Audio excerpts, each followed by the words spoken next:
Go.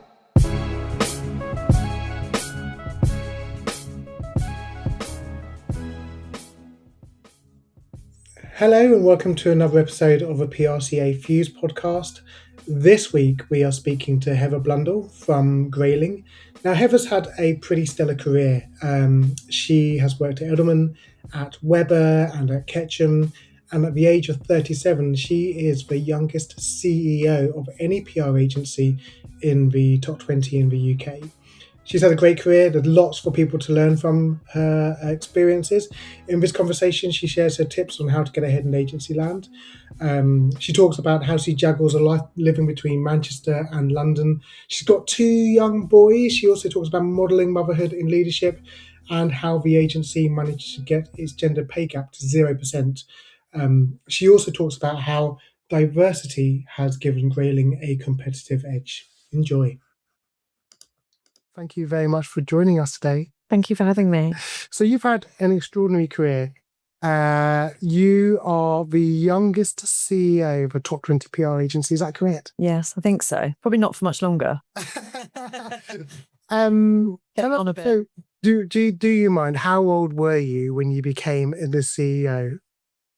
So I was 29 when I became a managing director at Weber Shandwick, and then I was deputy UK CEO at Ketchum. But when I came here, I was UK CEO. I don't know, what was I?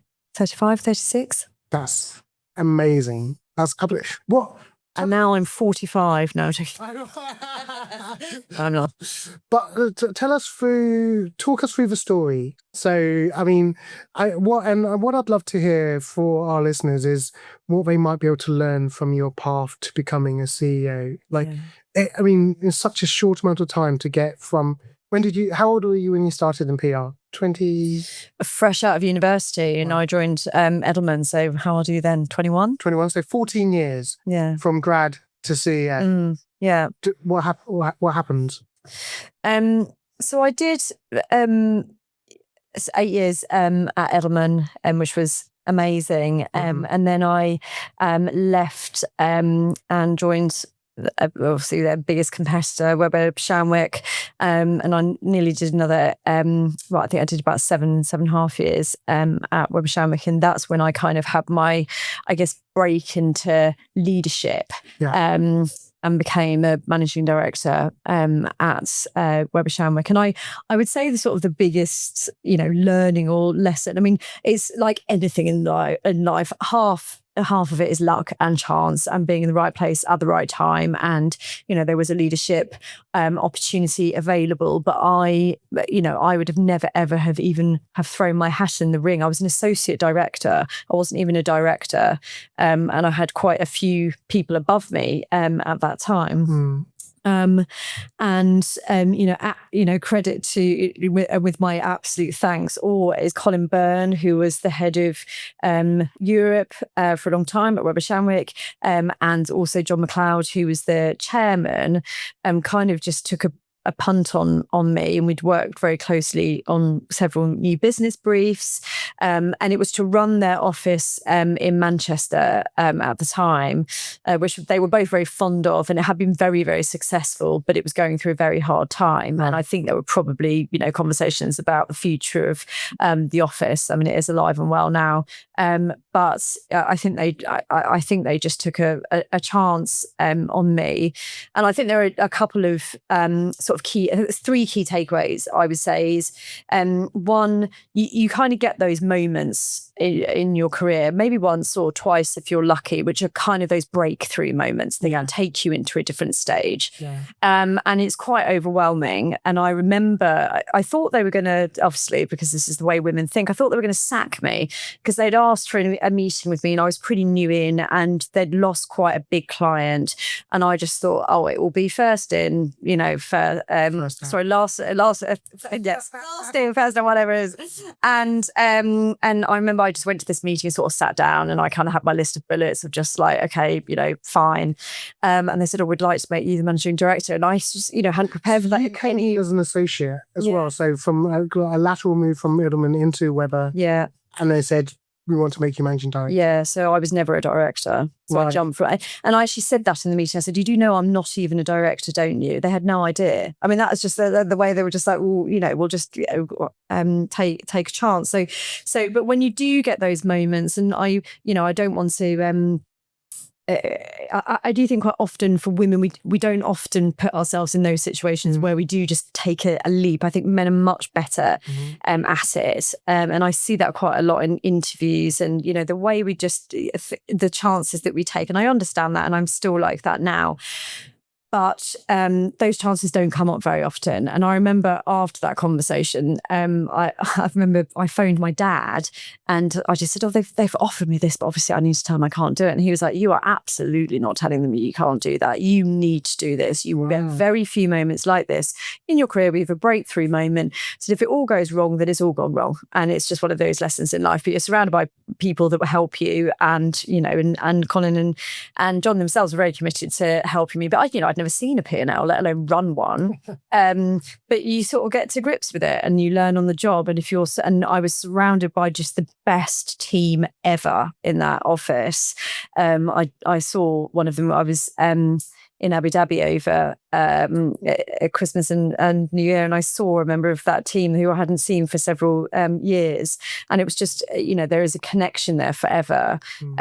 So yeah, I then the final thing that I think it really taught me is I now think about my talent in that way. So I don't just think about the next person for this role will be this person who's been around for a long time. I look at junior people all the time and I think, oh, you'll be amazing at running that team one day, or you'll have my job. Or it's made me think about talent in a different way. It doesn't need to be this linear way. I can see sort of opportunities for people all the time because it happened for me. Let's zoom in on that moment. So you were brought into that room. They offered you that role of MD, which you weren't expecting. No, quite the opposite. What was that about you, do you think they saw? I don't know, really. I think I had probably demonstrated a bit of hustle. Yeah. I do like, new business and, even now I still work. I'm very, very client facing. I really love our craft. I'm very fortunate, as many of us are in this industry, that we've fallen into it and it's just, great fun and we're really good at it. But I think they probably needed someone, with a bit of energy behind it, was going to shake it up a little bit. Like I said, we had done quite a few pitches and things together and we'd won quite a lot of business. I guess it was that. And they were just confident and secure enough in themselves to be able to take a risk. And as a leader, that does take time. You don't always want to roll the dice on someone that you're not completely sure about, especially if you're more junior in terms of your leadership. But, they were sort of very seasoned professionals and just thought, well, if it all goes horribly wrong, we'll just close the office. It was, it was no big deal. But within 2 years that we won 7 Cannes Lions in that office. It was the absolute crown jewel of that UK network. And we had the best time doing it. Amazing. And Grayling Could from Frank, I was speaking to him. Yeah, he's great. Yeah. It's great. And he has a sales background and he talks about the importance of hustle in a PR career. Is that something that you seek out? Are you looking at that when you're looking at your staff around? Oh yeah, all the time. Yeah, absolutely. And I think it comes in loads of different ways. And you get people who are naturally brilliantly, networked and well connected, and then you have other people who are brilliant in the room and new business, and you have other people who are brilliant at pulling together new business pitches and creatives. And hustle doesn't need to just be out there sort of getting the checks, and it can be a hustler in terms of whatever you're brilliant at. But no, it's really important to me. Are there enough people in the industry with it, do you think? I think this is an industry of hustle now. I think in more so than it's ever been. I think, if you would have told me a couple of years ago that we will regularly be pitching against 6 to 8 other agencies in a new business pitch, you would have just counted yourself out. Absolutely not, And now those lists are getting even longer, and we're all competing against each other in different ways. It used to be just the big agencies competing against the big agencies, and now we're competing against mid-size and boutique and freelancers. And, I think if you're not a hustler, I'm not long for this world. Definitely. So we talked about your rise and switch to Weber. What about Grayling? Yeah, so then the opportunity came up to be UK CEO at Grayling. So I've been here for just over 2 years, and that was that transition's been very different because this certainly wasn't an agency or office that was in crisis or needed saving. An extremely established offer, which has been a privilege to walk into. And also, I always describe the culture in this way, but genuinely very kind and generous culture. And culture is not, I don't believe, something that you can sort of enforce or create. It's, it is who the people are and the philosophy of the business. And I'm really pleased that when I first started, I actually started in December, which is quite a nice time to start. Although I've been on gardening leave, so I came in sort of absolutely raring to go, and everyone else was like limping across the finishing line. I looked over, I was like, "Who on earth is this?" But my intention was to just spend at least a month, getting to know people and listening, and rather than just arriving on day one with a plan, because I've seen people do that and it doesn't work. And actually the plan that I had, if I had done that, the plan that I would have written would have been very different to the one that I ended up doing. So I think that's really important for anyone starting a new role, whether it's, in leadership or whatever level, is to actually, take a little breath when you first start somewhere and get to know the people and the culture and what's important, and to listen before you go all guns blazing. Right. And in your career, so you've had that meteoric rise, you've come into Grayling, you've listened, you've put together a plan. It all seems to be going very, very well. On paper, it looks incredible. But there must have been difficult moments for you. Oh, of course. There's difficult moments. There are difficult moments all the time in everyone's career, and I'm sure we'll talk about this more. But I think actually, rather than the economy is difficult, the industry is difficult. We've spoken about hustle. I mean, half the new business pitches you think you're going to win, you lose. The ones you think you're going to lose, you win. We've had quarters where we've absolutely sailed through. We've had quarters where we have just about scraped through. That's the nature of business, and that is a lot to bear, because you look around and 200 people in the UK and you feel very responsible, and people want to be in an agency that's thriving, and they can get promoted and they can throw their hands up for stuff, and they want to work for interesting clients and have new opportunities. And there's I sat on a panel with Mary Beckett quite recently, who is the CEO of YMU, an amazing woman. And she said this sentence, and it has absolutely just stuck with me. She just said, "We have to realise nobody is coming to save you." Yeah. So, when it's difficult, when business is difficult, when it's a difficult month, there's kind of like no one to look around to and like point at anymore. It's like, kind of stops with me. And that's, that's a real responsibility. Yeah. But also I feel, a little bit like I do with my family and my children, that's what kind of keeps my fire going. Like, I'm responsible for them, and I look at the team in this agency in the same way.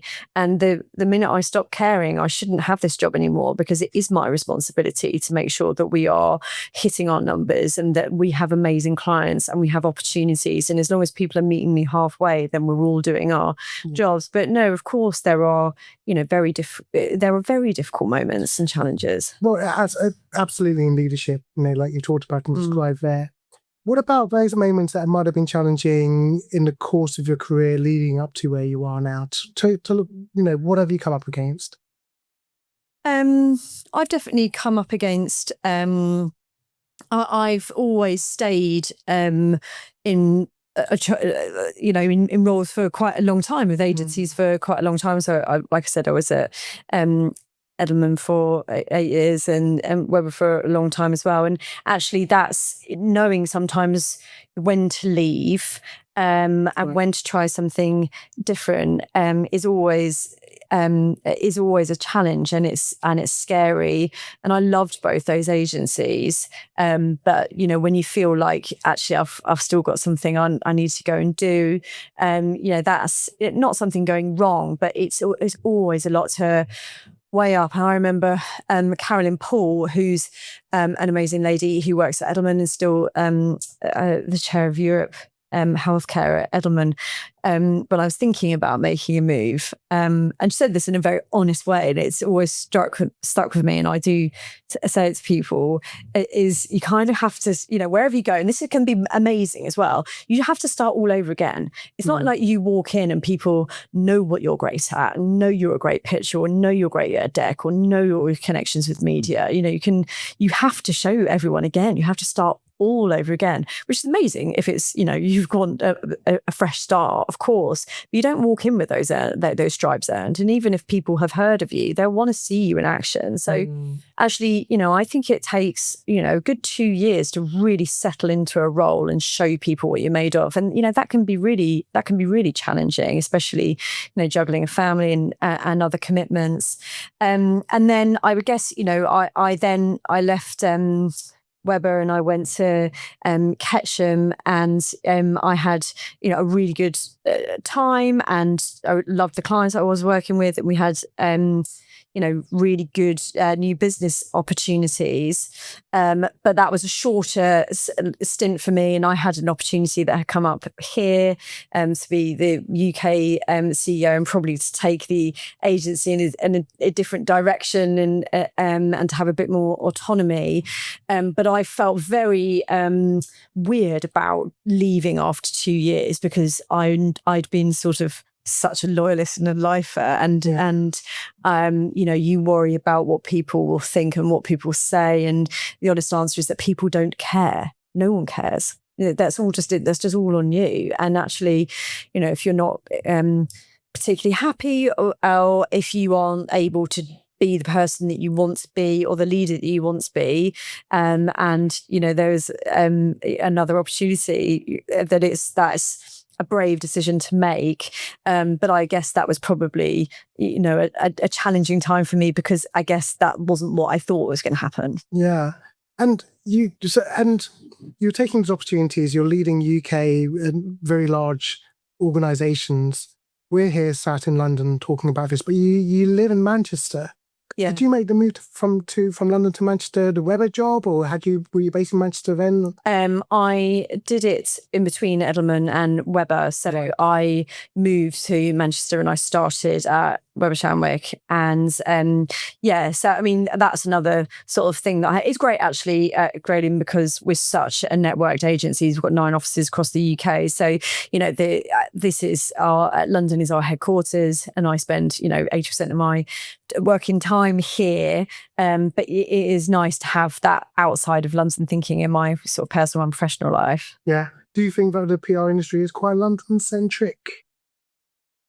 I think it really can be. I spoke to a client about this very recently that said that they can be very, that a lot of creative can be very London centric. And actually, this was a food retailer that really has to consider sort of outside of London thinking, and they just saw agency after agency that just wasn't getting that right. Particularly in terms of sort of diversity and socioeconomic and etc. I feel like, I mean, maybe I've got a skewed view on it because we are so networked, and we really have a sort of one UK approach to all that we do. And also when I worked at Weber, it was quite similar as well. They were like a networked agency. So I hope not, but probably, yeah. And how do you find working between London and Manchester? Because you have 2 young boys. Yeah. So your mum as well. Yeah. You're coming up and down the country. Yeah. How do you deal with that? Yeah. What does your working week look like? I normally work from Manchester on a Monday. Mm-hmm. I will come to London on a Tuesday morning, and then I stay, and I go back sort of Thursday afternoon, normally home Thursday sort of evening and time to put them to bed. And then I normally work from home on a Friday. Right. But, no week looks the same. I'm in Davos next week. I travel a lot, and I try and get around the other offices in the UK as well. So that would be a sort of fixed week, but it really varies. It's a lot to juggle. Yeah. How do you do it? So I think that there has to be every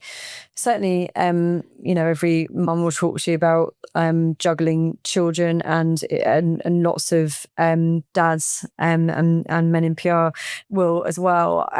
It's really hard, and I have to make the same sacrifices that any other sort of male UK CEO will have to make as well. And I think you have to be really quite intentional about where you're going to put your time and spend your time, because we have spent an awful lot of time telling women that they can have it all, and actually they can't, and that's very difficult. And I also think women carry a mental load that is very different. There's constant in your head of I need to buy that shepherd's outfit and that birthday present on Saturday and do the spellings, and and actually I think from conversations I've had, that gets more and more and more. And the older my boys get, the kind of, commitments they have in terms of activities and sports and, even homework. And, that gets greater. So, they start sort of sleeping a bit better, but actually the commitments become even more so.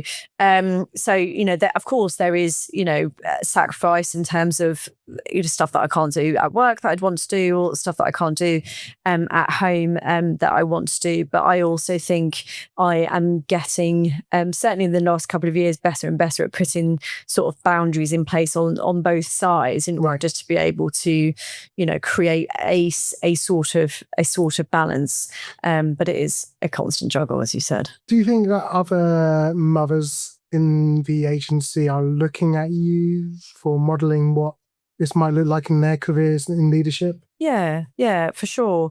And I think that's when I joined this agency, I remember thinking I have to get better at this now, because if I don't fix it now, I'm never going to fix it. And also, people are looking at me thinking, well, if she does X and Y, then I can do X and Y. And if she doesn't do X and Y, then I can't, then I won't be able to do it. And that then means that, brilliant women leave this industry. And I have seen that so much. I mean, I know that women in PR have done, or is it CPR have done that sort of missing women study. I mean, the stats around that are absolutely shocking. And we have seen in our industry, over the last year, the majority of top jobs are going to men. And so we have to be, if you can see it, you can be it. So, I do think, and perhaps this is because I'm getting older and, more comfortable in terms of my leadership, but I am very open now about, I've brought my kids into the office when I've had childcare issues. My son didn't want to, those god awful camps they have to go to during summer, and they like them until Wednesday, and then they I don't want to go anymore. So no, I had to bring my eldest in, and he was having a bit of a tough time, and he needed to be with me, and they have to be without me for a lot of time. I'm not going to tell. We can't tell our children, you always need to tell me if you don't want to do something or you feel unsafe, and then when they do, you don't listen. So he did come here with me. It was quite close to Christmas, and I think he came on the trip. Yeah, all the way. Yeah, he was here all day. He was in client meetings.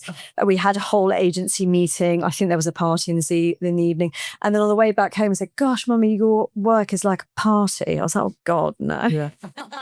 That is not what I want to be thinking.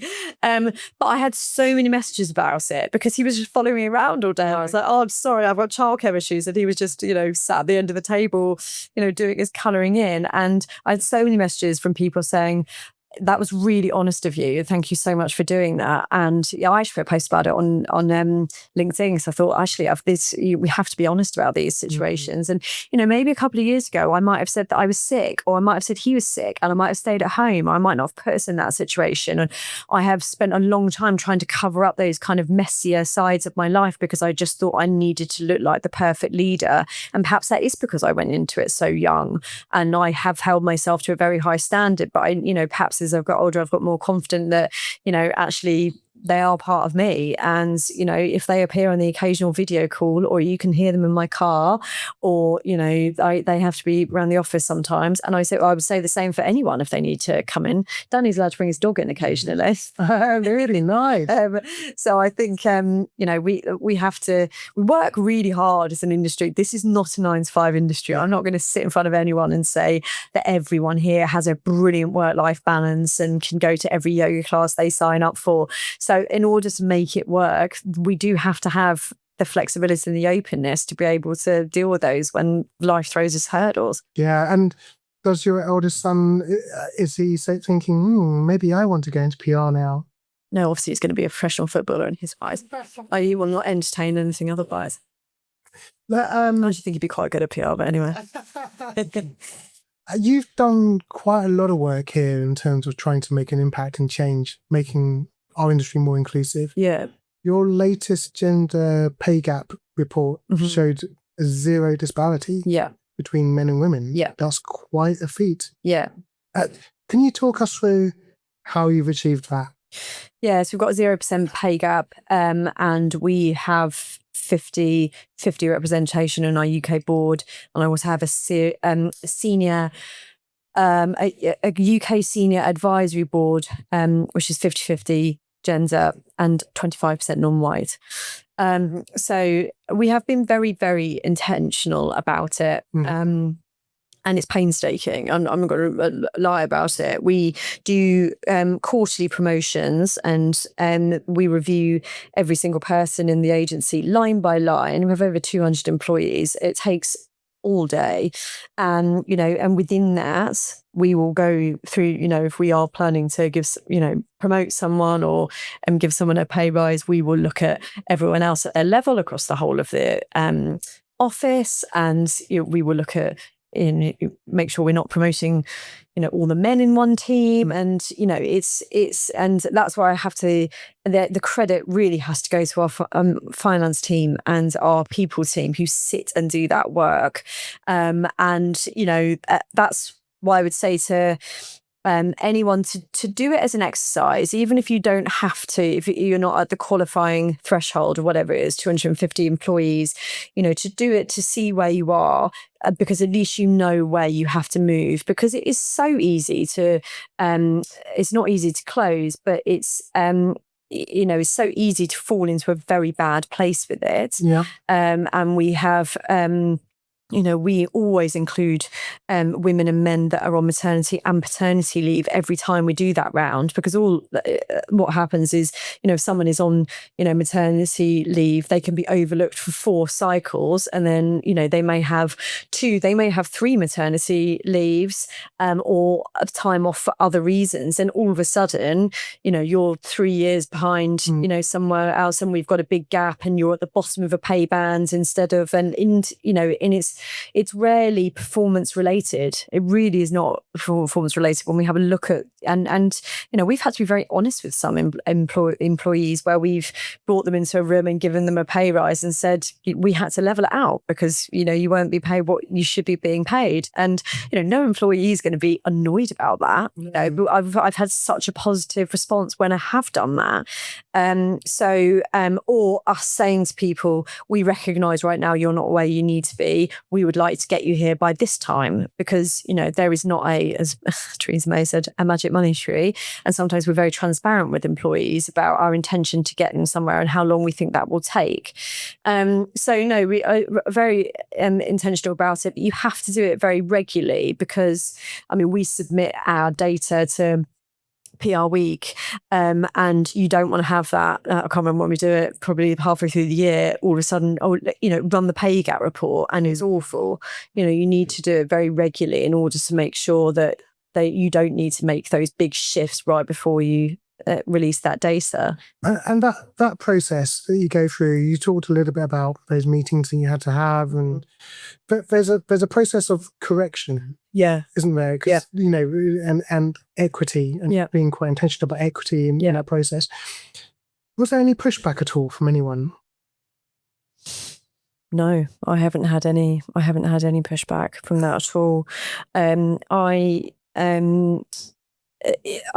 think the main thing we can do in order to, correct, level the playing field, and I think this would be transformative, is actually around paternity leave, because the biggest cause of this is women not able to progress their careers because they've had significant time out of the business, they've missed those opportunities, they've and then a woman has to come back from maternity leave, and then you start all over again. So you need to win a new business pitch in order to get to the next level, or you need to be this amount billable, the whole thing starts again, whereas your male counterparts have just been able to do that. But actually, I have seen, including here, where we have introduced generous paternity leaves, and they aren't always taken. Yeah. Is that a cultural thing? Like not within the agency? I mean, just a British culture? Yeah, I think so. I spoke to a friend who described it. He had 6 months of paternity leave, and I said, how amazing. And he was like, obviously I'm not going to take it, that would be career suicide. Right. I just felt like saying, well, is it career suicide for every woman that has to do that? And actually women often take a lot longer than 6 months. Most women take between 9 and 12 months, but perhaps in some, I had 2 very short maternity leaves, and somewhere inside me it did resonate. I thought, I felt like I had to do that because it would be career suicide. It certainly wasn't the agency enforcing that on me at all. But it's somewhere inside me. I just thought, well, things will never be the same when you go back, and surprise alert, they are.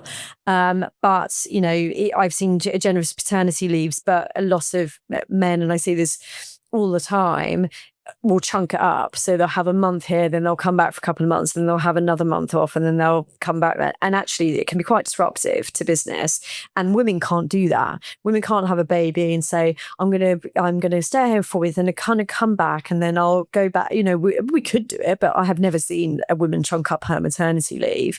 So actually, if we had equity in terms of or parity in terms of our maternity and paternity leaves, and then we're out of business for as long as women were out of the business, then I would think you'd see pay gaps completely disappear. Yeah, I think it happens in other countries. Yeah, but just not in the UK.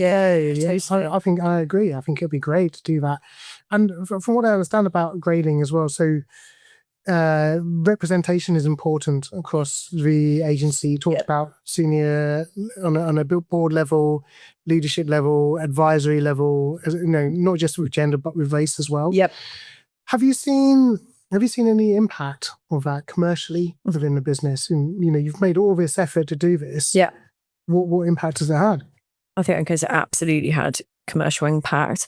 I think, and I always refer to it as kind of diversity in thought and experience. Mm-hmm. If you look at even if you take our top 10 clients, which range from National Grid to Birmingham Football Club to Grindr, to Visa, it's completely obvious that we need to have a diverse workforce in terms of thought, experience, background, socioeconomic, sexuality, gender. I mean, if we put the same person on all of those counts, type of person on all of those counts, it would be an absolute disaster. No, not only is it good, the right thing to do in terms of society, but it's been absolutely transformative for our business. So that's with client acquisition, client retention, and the quality of the work. Yeah, 100%. Even if you take Birmingham Football Club, we need people who and it's a big house. There's a lot of staff from London that work on it, but we had to have an office in Birmingham. Yeah. And it's a huge. I had to have people that were interested in sport. I need to have people that understand that local area, and it's a massive regeneration project, and a community that we need to be able to understand and reach, and have to have people that were interested and connected to government, because we needed to unlock some funding in terms of transport issues in Birmingham. I mean, that account in itself is a perfect case study of why you need different people with different thought and experience and cultural backgrounds and interests as well, and expertise to work on that account. And it's one of my favorite accounts to work on because of that. Yeah. And all of the different attributes that the team bring to that account. Do you think you would have got that had you not had such a diverse team? No, absolutely. They said that. Really? Yeah. And also not even got it if we hadn't had a presence and an office in Birmingham. They wouldn't have gone for an agency that had pure presence in London. So no, not at all. And also we have to continue to make sure that we maintain that. And we have brought in different people from different backgrounds and different expertise where we've really needed to dial up in a certain area. So yeah, no, it's a constant. That's a constant project. So no, I would say that the makeup of the agency has really changed in the last 2 years, but it has absolutely had an impact on us commercially, for sure. We're sat here in London, January, start of the year, 2026. You've done a big piece of work into what we can expect this year in terms of what's going to be shaping the comms landscape.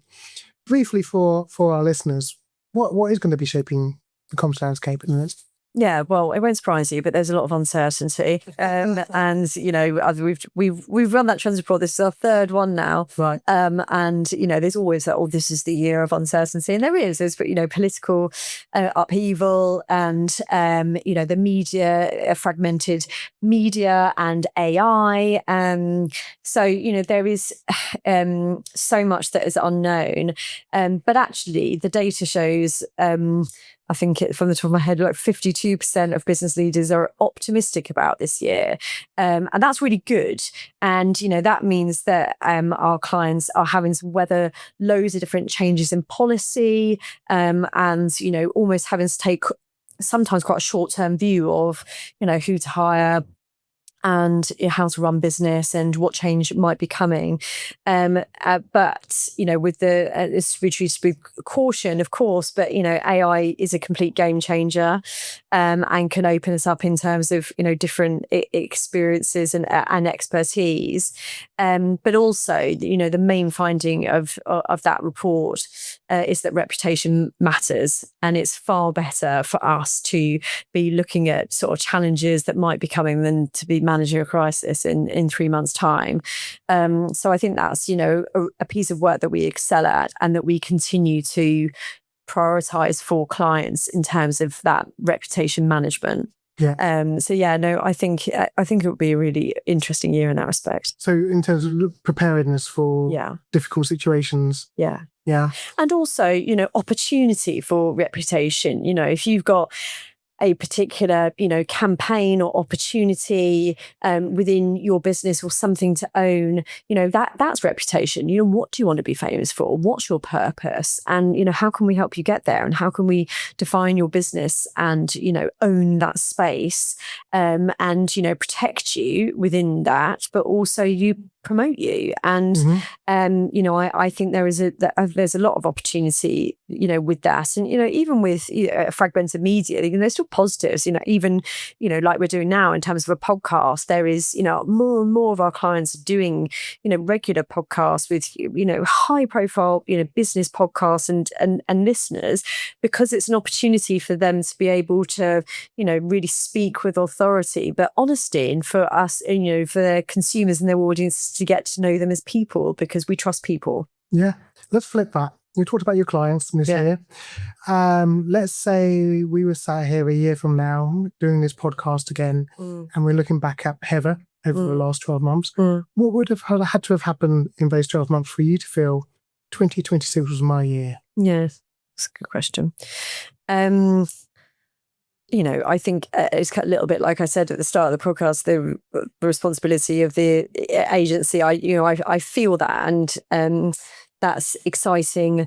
But it's also, when we look at, the commercials and the economy still being difficult, any business agency leader that tells you they're absolutely flying through it. I mean, I don't think many of them do anymore. I think, we're really honest about it, and that it can be really tough. But, commercially, for us to have delivered, and that will mean that, we promoted over a third of the agency last year. I'd love to be able to do that again this year. I want people to really feel like their careers are progressing, and they're progressing as, individuals, and that they are able to put their hands up for amazing new business opportunities and feel like they're doing stuff in their career that they've never done before. I think if I can be able to turn around and deliver that to the team by the end of the year, then I'll be really happy. Brilliant. And final question. If you were speaking to someone who's just starting their career in PR and they would come to advice, what advice would you give them apart from think about a different career? No, I'm joking. No, I'm joking. My bit of advice for that, I worked on a really big client at Edelman, and it was a very defining client, and I did it for years, and it really shaped my professional career. And that happened because a very senior person came out of her office one day and just said, I need someone to do some media monitoring for me. And I was the super junior, and I just threw my hand up. And that media monitoring needed to be delivered very late at night and over the weekends, and it was 24/7. But I really got to know the media. I really got to know our craft. And and that message is not work all weekends and work nights and whatever. The message in that is to throw your hand up for stuff. And, if you hear about a big new business opportunity or a big client opportunity, in your agency, no senior leader will bite your head off for going and saying, can I work on that? Or, I'd love to be able to support on this, or, we've got this event, or, I've met this journalist, and, just this, there is so much opportunity within this industry to meet people, to try different things, to be a creative, to be good with numbers, to be really good at budgets and scopes, and to, as we said earlier, be a hustler, just throw yourself into it. And I think it can be incredibly rewarding, but you're kind of, you're in charge of that, and that opportunity is there. Brilliant. Thank you so much for joining us. Thank you for having me.